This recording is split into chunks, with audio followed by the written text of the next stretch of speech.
For joining us tonight. I'm Reagan Scott. Tonight, a federal judge has made a public example out of convicted former Representative Tom Anderson, sentencing him to 5 years in a federal prison for selling his legislative vote in exchange for cash. I don't have a great deal of concern about Mr. Anderson violating the law in the future, but I have a very considerable concern for sending a message to the community that we really can't tolerate the kind of behavior in which he engaged. What he did and what maybe others have done is effectively to sell the public trust. Sedgwick said he took Anderson's good qualities into consideration, which included many letters Anderson supporters wrote. And while the judge settled on 5 years, prosecutors were actually pushing for 8 years.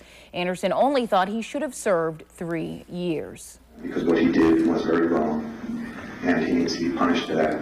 But I'm hoping you'll draw the same conclusion as that lawyer, since you sat through that trial, that in the pit of your stomach, that you'll sit here at the end of the day and recognize that while the guidelines are advisory, 51 to 63 months for what Mr. Anderson had done in his life and then did on this occasion is too much time. Elected public officials, like Mr. Anderson, sell out and agree to take money in exchange for performing official acts. They deserve to be punished severely for that. We have to do whatever it takes to restore the public's faith in this process. Meantime, Anderson seemed to take full responsibility for breaking the public's trust. I see that it was wrong, and I see that the foundation of the institution, as I read, I can't help but read, even though I've been told not to read blogs and read letters to the editor. I see that if people already didn't like politicians or legislators, they certainly question even more so now. And I've let her down, and I've let my family down. I know I have to go to prison. I know that I have let my state down.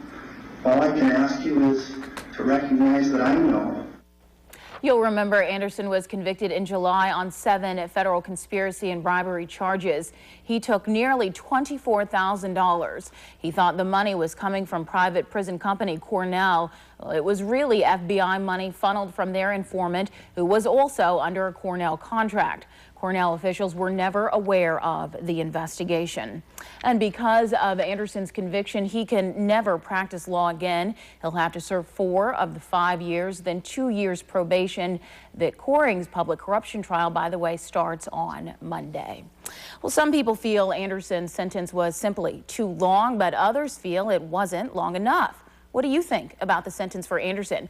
We'd like to hear what you have to say, so just go to our website, KTVA.com, and send us your comments.